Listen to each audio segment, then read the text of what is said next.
untuk berbuat nggak baik, ada dia kayak bulan Ramadan gantot gede dengan dia bulan Ramadan.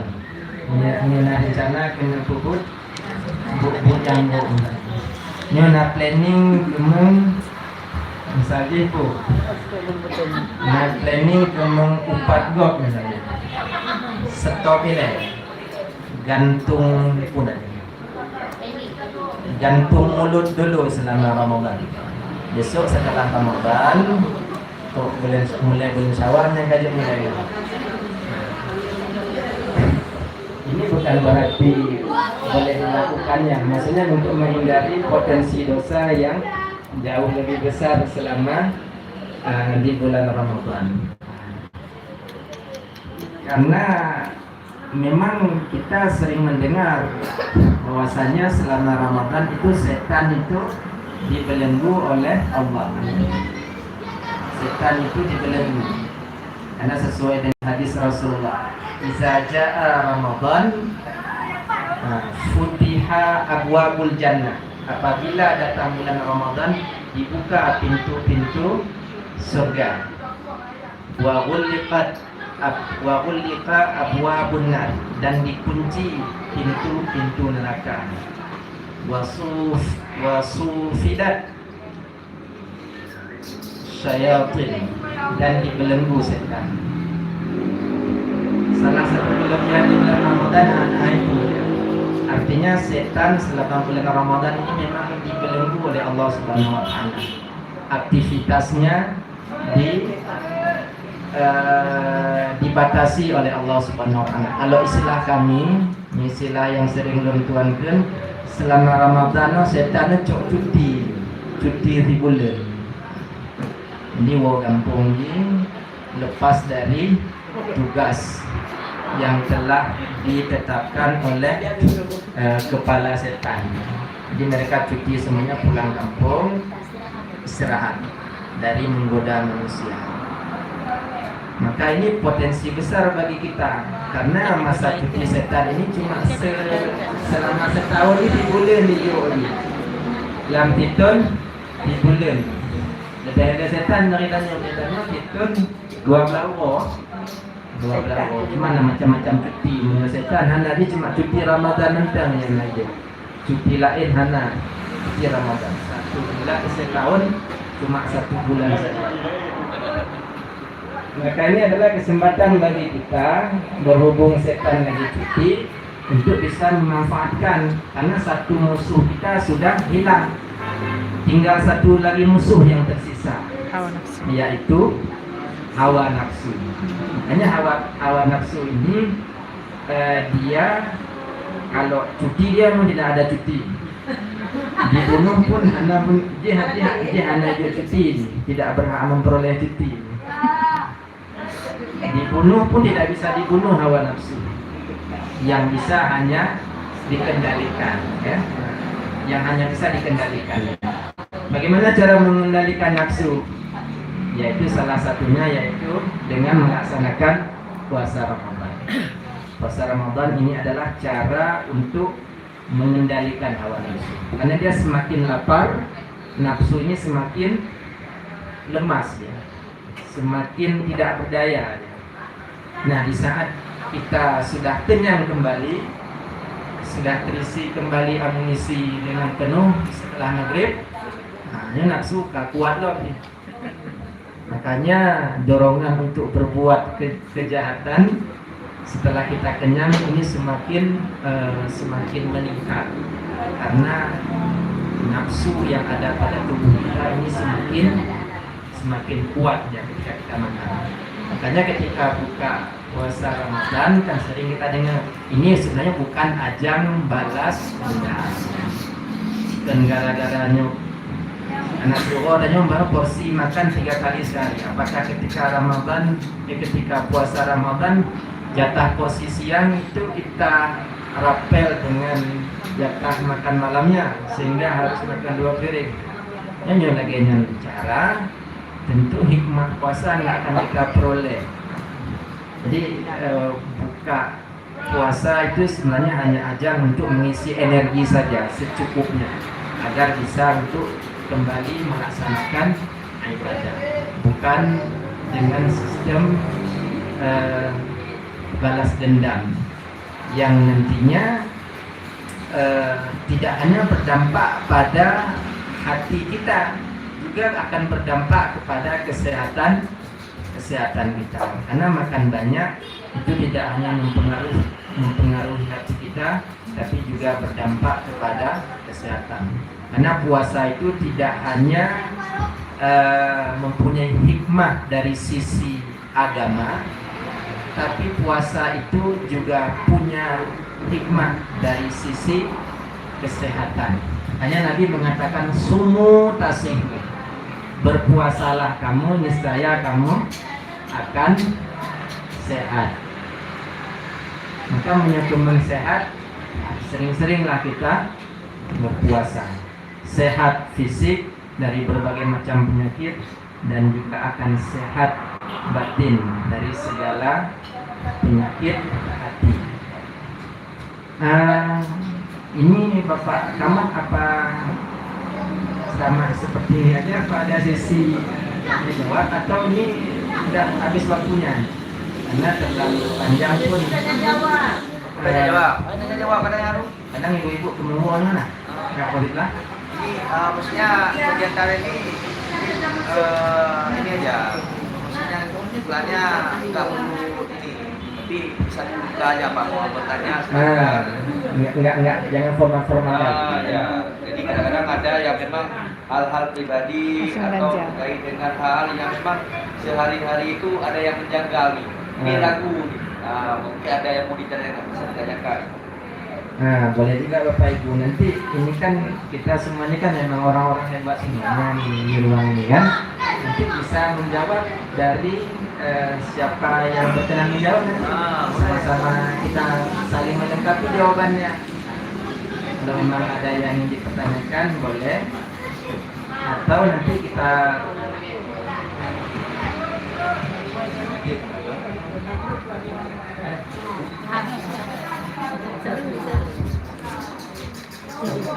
masalah jin yang diikat kan? Maka mendengar jin no. Bismillahirrahmanirrahim. Assalamualaikum warahmatullahi wabarakatuh. Syukur alhamdulillah, salawat pada Rasulullah yang kami hormati atau yang kami muliakan, guru kita bersama yaitu Bapak Kamrul Zaman MA, yang saya hormati bapak-bapak, ibu-ibu, jamaah ini kalau sudah di forum pengajian itu sudah termasuk jamaah. Mudah-mudahan sesuai apa yang telah dikatakan oleh budaya kita tadi, mudah-mudahan kita diberikan pahala dan Allah. Sedikit gurih sangat menarik tentang yang telah gurih paparkan tadi tentang bulan Ramadan ya. Nah di sini kami cuma menanyakan, kadang-kadang kita di sini secara tidak sadar ya, kita di dalam berpuasa ini tentunya kita mengharap pahala kepada Allah Subhanahu wa taala, tetapi tanpa kita sadari pahala itu seperti yang boleh bilang tadi sudah terbakar. Nah, jadi maksud yang kami tanyakan adalah kalau ini ada dua, ada hal-hal yang membatalkan puasa itu lain, dan yang pertama, yang kedua ada hal-hal yang membatalkan pahala puasa. Nah, jadi mungkin Bude bisa menjelaskan pada kami sedikit bagaimana yang mungkin kalau yang membatalkan puasa kita sudah tahu ya, sudah pernah mengetahui kepada anak kita. Nah, jadi bagaimana hal-hal yang membatalkan pahala puasa, yang bisa membatalkan pahala puasa. Karena sebagaimana yang kita ketahui bahwa ketika kita batal pahala puasa, ini juga pahala kita tidak sah. Percuma juga kita menahan lapar dan haus ya. Jadi itu saja sampai dengan nah, jadi Bude dapat menjelaskan pada kami semua apa-apa saja hal-hal yang dapat membatalkan pahala puasa. Mungkin demikian saja. Terima kasih. Assalamualaikum warahmatullahi wabarakatuh. Waalaikumsalam warahmatullahi wabarakatuh. Baik, terima kasih kepada Bapak Irwanto yang telah memberikan sebuah pertanyaan yang sangat menarik. Ini memang sebuah pertanyaan yang barangkali semua Bapak Ibu sudah tahu jawabannya, tapi meskipun sudah sama-sama tahu, ya, alangkah kita angkat kembali. Paling tidak ini menjadi bahan renungan bagi kita semuanya terkait yang membatalkan pahala puasa. Memang puasa itu ada yang membatalkan puasa itu sendiri, ada yang membatalkan pahala puasanya. Kalau batal puasa berarti puasanya dianggap tidak sah. Berarti ada kewajiban kita untuk mengqadhanya kembali. Tapi kalau batal pahala puasanya, berarti puasanya tetap sah, tetapi pahala tidak kita peroleh. Ya. Di dalam kitab Duratun Nasihin, di situ ada dinukil sebuah hadis, bahwasanya di situ disebutkan ada 5 perkara yang membatalkan pahala puasa. Kalau kita kerjakan itu berarti puasa kita tetap sah, namun pahalanya tidak kita peroleh. Inilah maksud daripada hadis Rasulullah, kamin sa'imin laisa lahu min siyamihi ilal ju'u wal atsy. Berapa banyak orang yang berpuasa tapi ia tidak memperoleh apa-apa. Pahala tidak dapat, hikmah puasa juga tidak ia peroleh. Yang bersih lagi adanya tausul pangkat. Anak tatume SK anak begitu. Capek kita menyiapkan semua bahan, tapi pada akhirnya kita tidak memperoleh apa-apa. Status kita sebagai ASN tetap, tapi pangkatnya tidak kita peroleh. Itu meningkat lagi. Salah satunya Bapak Ibu, mungkin ini sudah sangat familiar, sudah sering kita dengar. Yang membatalkan pahala puasa itu adalah riba. Ya. Apa itu riba? Yaitu mengatakan atau menyebut kekurangan atau aib orang lain. Ini sebenarnya anak katakan ini cikampung dulu. Tapi namun demikian mungkin kita sebutkan lagi, kita angkat lagi sebagai bahan renungan bagi kita, paling tidak sebagai pengingat. Nah, yang pertama adalah riba. Riba ini menyebut kekurangan atau ya kejelekan orang. Semua manusia pasti punya kekurangan, pasti punya kejelekan. Karena manusia memang punya potensi dia untuk berbuat salah, punya potensi. Kenapa manusia punya potensi untuk berbuat salah? Karena karakter dasar manusia adalah lupa dan lalai. Karena manusia dalam bahasa Arab itu kan al-insan. Nah, kata al-insan itu kalau kita lihat dari segi dari aspek morfologinya, dari sisi ilmu fikih lughahnya, itu kan ada pembahasan namanya dari sisi morfologi atau dari sisi istiqaqnya. Itu kan berasal dari kata ansa yunsi insanan. Ansa itu kan lupa artinya, lalai. Watak dasar manusia itu adalah lupa dan lalai. Kadang-kadang bak dunia mentang lambut akhirat. Dan ini juga kita terkait dengan karena dalam kitab Kifayatul Awam ada dinukil sebuah hadis.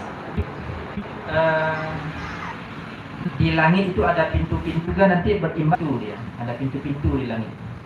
Jadi pintu itu setiap saat akan dibuka dengan sesuai dengan keperluan masing-masing. Biasanya dia dibuka di hari Senin dan hari Kamis, karena di hari itu amalan kita kan diangkat ke langit. Nah, diangkat mingguan, Senin dan Kamis diangkat. Itu hanya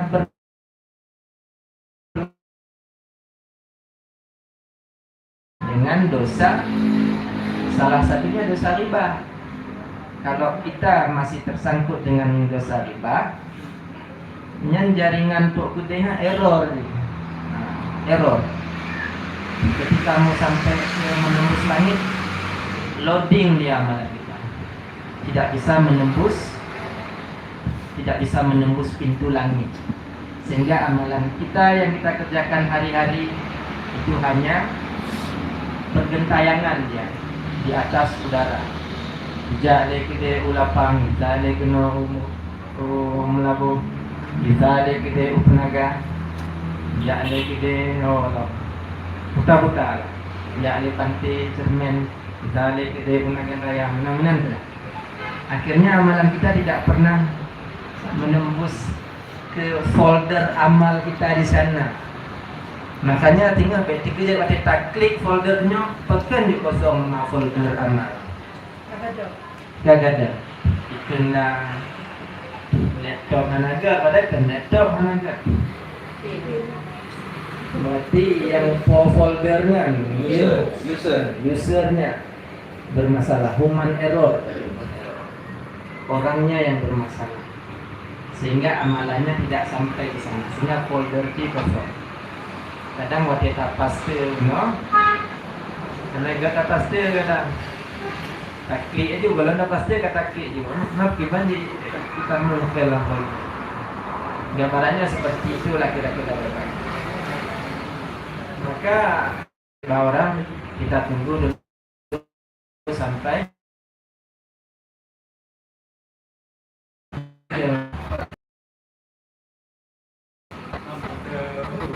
Ramadan. Tinggal kecil, maksudnya tidak terlalu besar. Oke, hantu kecil, maksudnya kalau memang analisa dihindari. Akibat petugasnya gantung lagi deh, cuma dosa tetap berlaku tentunya. Mungkin dosanya tidak sebesar yang kita kerjakan selama dan tidak mempengaruhi dan tidak membatalkan puasa Ramadan kita. Itu yang pertama yang membatalkan pahala puasa. Nanti ada lagi yaitu